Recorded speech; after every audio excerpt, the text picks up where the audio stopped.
Questo è il cibo migliore per il tuo cane, perché con questo cibo tutti i cani stanno da Dio.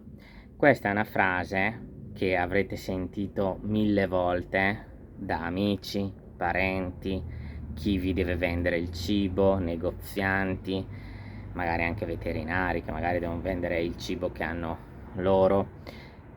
Ed è una frase che non è corretta.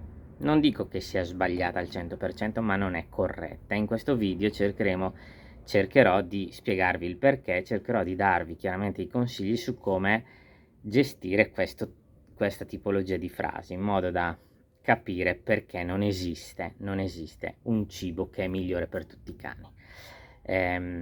Prima di iniziare questo video vi ricordo che se non siete iscritti al canale iscrivetevi pure. In questo canale parlo di patologie del cane e del gatto e fondamentalmente a volte parliamo anche di curiosità, come in questo caso, come in questo video.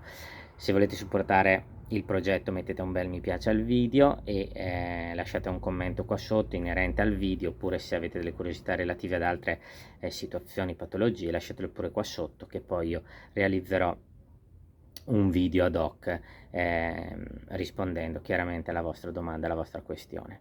Allora, partiamo subito con la frase: questo è il cibo migliore. Prendi quel cibo perché guarda, il mio cane sta da Dio, quindi perché non è esatta? Prima di tutto partiamo da quali sono le caratteristiche che deve avere un cibo, o meglio, come possiamo sapere se il cibo che gli stiamo dando al nostro cane è perfetto per il nostro cane? Fondamentalmente, diciamo, dobbiamo valutare delle cose sul nostro cane. Per esempio, la prima, il discorso dermatologico. Un cibo, per essere considerato perfetto, fondamentalmente non dovrebbe dare problemi a livello cutaneo. Quindi se noi abbiamo un cane che non ha prurito, ovviamente togliendo antiparassitari, tutto, non è che il prurito lo genera solo l'alimentazione, considerando che il cane non ha altre allergie, quindi il cane sta bene, un cibo non dovrebbe dare prurito, non dovrebbe far sì che il pelo sia lucido, splendente, senza presenza di forfora. Un cibo dovrebbe far sì che la cute è chiaramente chiara, se non c'è prurito non c'è arrossamento. Le orecchie del cane dovrebbero essere rosa, non dovrebbero essere arrossate, non dovrebbe esserci la presenza di materiale come per esempio malassezio. Tutte queste caratteristiche significa che il cibo che gli stiamo dando sicuramente va bene, perché altrimenti, se non andasse bene, avremmo queste problematiche. L'altro diciamo filone che dobbiamo considerare è il gastroenterico, quindi se non ci sono dei vomiti, dei rigurgiti, delle diarree, chiaramente se le feci sono belle formate, chiaramente il cibo va bene. Quindi tutte queste situazioni non è che sono sempre legate solo all'alimentazione, a volte ci sono altre patologie che possono dare questo problema, quindi è compito poi del medico veterinario chiaramente andare ad escludere quelle patologie. Ma andando ad esclusione, quindi escludendo tutte le patologie che possono dare problemi cutanei, problemi gastroenterici, se un cibo effettivamente, se noi abbiamo il cane che ha il pelo bello lucido, bello splendente, le orecchie belle rosa, non si gratta, a livello, fa le feci belle formate, non vomita, chiaramente in quel caso lì abbiamo trovato il cibo giusto, e in quel caso lì non continuate a cambiarlo, perché lo cambiate solo se ci sono delle problematiche per cui cambiarlo, perché avete probabilmente trovato il cibo giusto.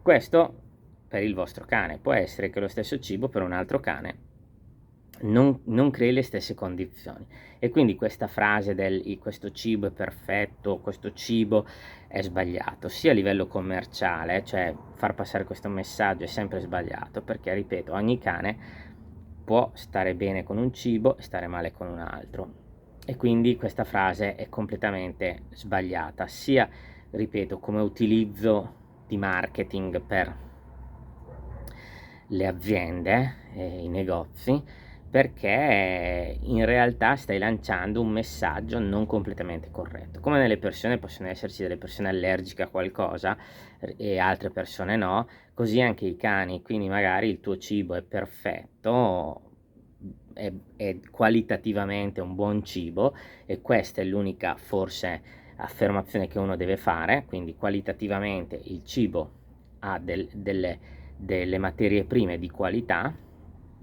Detto questo, può essere che il tuo cane quel cibo non vada bene e quindi devi trovare poi un cibo che va bene al tuo cane. La stessa cosa quando si parla di tipologie, no, di dieta, tipo la cruda, la casalinga cotta, la commerciale, secco, umido.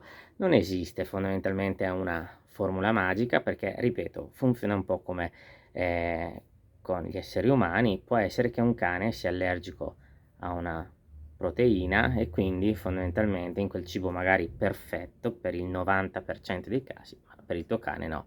Quindi quell'affermazione scegli quel cibo, scegli quella marca perché è perfetta, è sbagliata. E ora la domanda è: ma quindi tutti i cibi sono uguali? No, no, e ho detto prima, bisogna chiaramente scegliere sempre cibi di qualità, quindi il rapporto qualità-prezzo deve essere buono se non ottimo. Pensare che un cibo che costa 10 euro è uguale a un cibo che costa con le stesse ovviamente caratteristiche e peso come un cibo che costa 50, e pensare che è solo marketing, chiaramente è un po' è follia pensare, come dire andare a mangiare in un posto dove paghi 10 euro è uguale a quello che paghi 70 euro.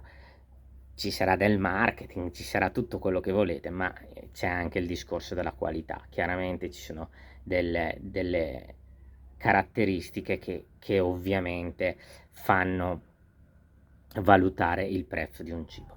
Quindi non esistono cibi tutti uguali e non esiste neanche il miglior cibo per i cani. Esiste magari il miglior cibo per il nostro cane, che deve avere delle caratteristiche, ripeto, a livello cutaneo, a livello gastroenterico e anche a livello urinario, molto importante per evitare i calcoli vescicali, per esempio.